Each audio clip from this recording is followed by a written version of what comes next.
Assalamualaikum warahmatullahi wabarakatuh. Baiklah kami dari kelompok 6, saya sendiri, Windy Widiasari.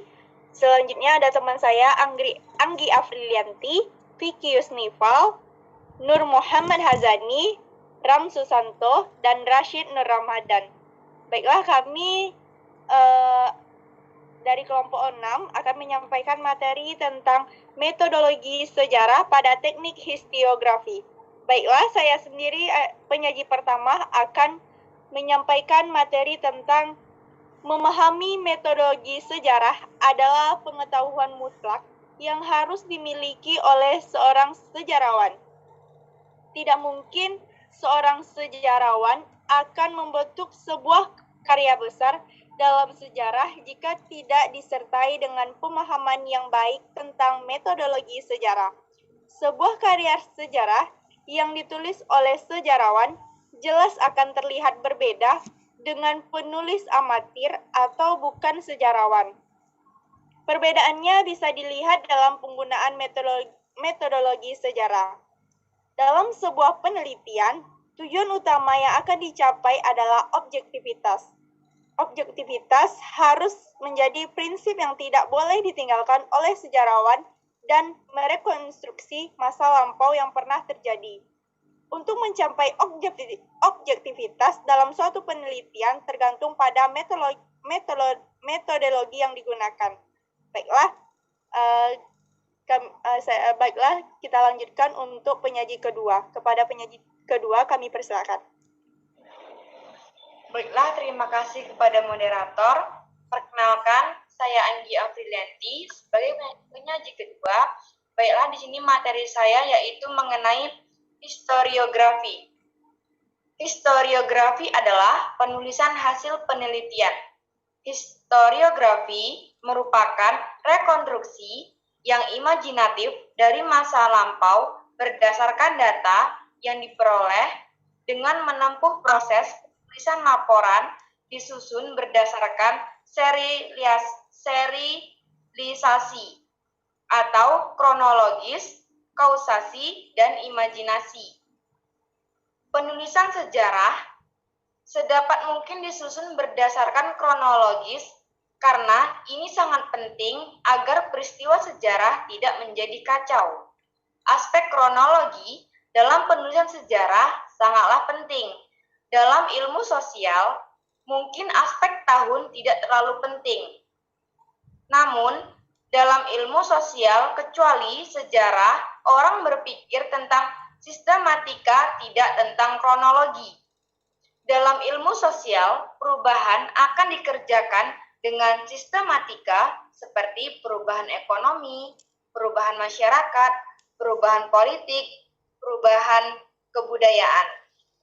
Dalam ilmu sejarah, perubahan sosial itu akan diurutkan kronologinya. Baiklah, sekian materi dari saya kembalikan kepada moderator.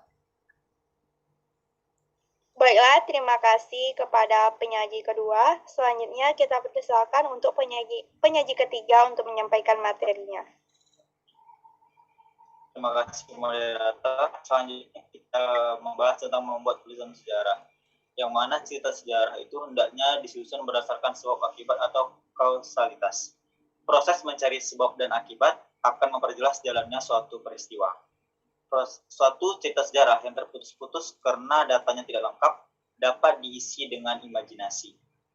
Pengertian imajinasi di sini bukan dalam arti imajinasi yang fiktif seperti yang terdapat pada sastrawan, tapi imajinasi yang masih dituntun oleh fakta sejarah yang ada. Selain itu, penulisan sejarah dapat dilakukan dengan cara koligasi.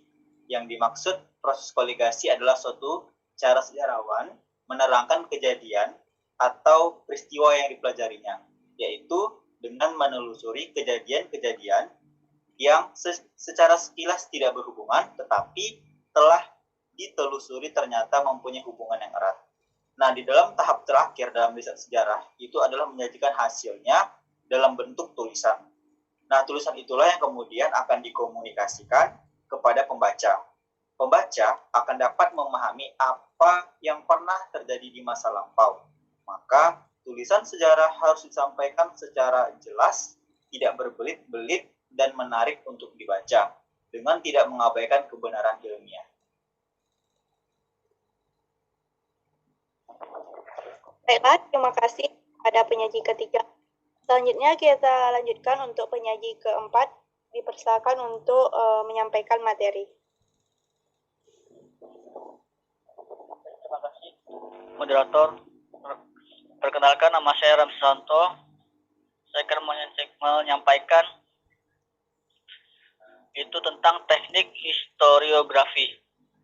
Yang pertama yaitu menggunakan bahasa yang komunikatif. Yang kedua, struktur dan model penulisan. Yang ketiga, perujukan sumber. Selanjutnya itu langkah penulisan sejarah. 1. Menggunakan bahasa yang komunikatif. Bahasa digunakan sebagai alat komunikasi. Dengan bahasa, orang mengungkapkan pikiran dan perasaan karena merupakan suatu alat. Sikap kita terhadap bahasa adalah sama dengan sikap kita terhadap suatu alat. Artinya, manakala kita mempersoalkan bahasa baik dan bahasa buruk, maka yang kita persoalkan adalah bahasa yang baik sebagai alat dan bahasa yang buruk sebagai alat. Yang kedua yaitu struktur dan model penulisan. Terdiri dari 2.1, struktur tulisan. Bagian awal, bagian isi, dan bagian akhir. 2.2, model penulisan. Penulisan sejarah memiliki ragam, model, dan gaya. Dilihat dari model penulisan dikenal model teknik dan kronologis. Terima kasih. Saya kembalikan ke moderator. Baiklah, terima kasih kepada penyaji keempat. Selanjutnya kita persilakan kepada penyaji kelima untuk menyampaikan materinya. Baiklah, Assalamualaikum warahmatullahi wabarakatuh. Perkenalkan, nama saya Nur Muhammad Hazani. Di sini saya membahas tentang materi perujukan sumber. Baiklah, ada beberapa teknik perujukan sumber yaitu catatan kaki dan catatan belakang. Catatan kaki adalah keterangan tambahan atau bagian teks karangan yang ditempatkan pada kaki halaman karangan yang bersangkutan.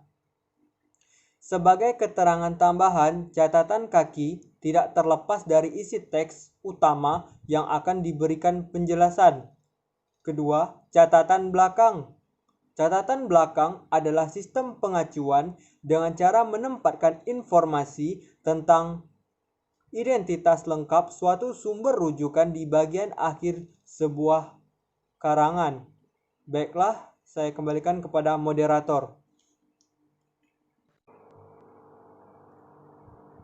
Baiklah, terima kasih kepada Selanjutnya kita persilakan kepada penyaji terakhir untuk menyampaikan materinya. Baik, perkenalkan nama saya Fikis Nipal. Di sini saya sebagai penyaji terakhir atau penyaji ke-6 dari kelompok tersebut. Yang pertama itu saya akan menjelaskan tentang keterangan lanjutan. Yang pertama, struktur tulisan. Bagian awal atau yang disebut pendahuluan pada umumnya diletakkan pada bab pertama, lalu bagian isi dan bagian akhir. Yang kedua itu model penulisan. Model penulisan ini terbagi dua.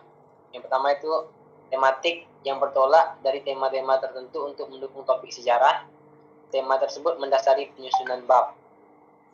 Yang kedua itu kronologis, yang merupakan model yang sudah biasa digunakan dalam penulisan sejarah selama ini yang menekankan pada urutan waktu dalam pembagian bab. Yang ketiga itu gaya penulisan. Gaya penulisan yang paling umum digunakan yaitu gaya penulisan deskripsi, narasi, eksposisi, dan argumentasi.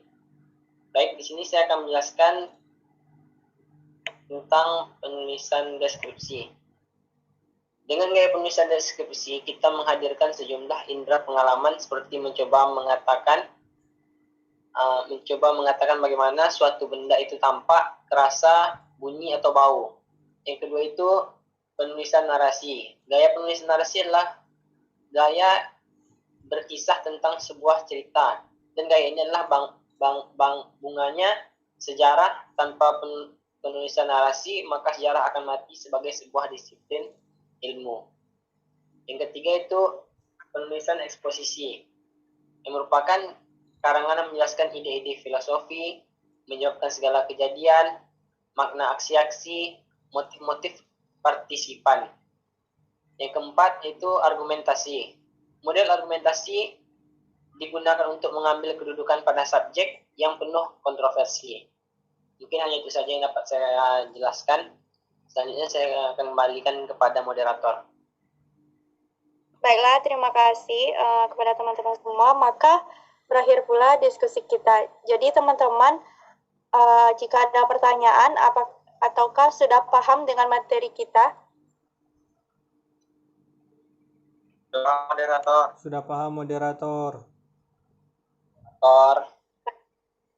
Baik, terima kasih semuanya teman-teman. Maka berakhir pula diskusi kita. Jika ada kesalahan, mohon dimaafkan. Wabillahi taufiq wal hidayah. Assalamualaikum warahmatullahi wabarakatuh. Waalaikumsalam warahmatullahi wabarakatuh.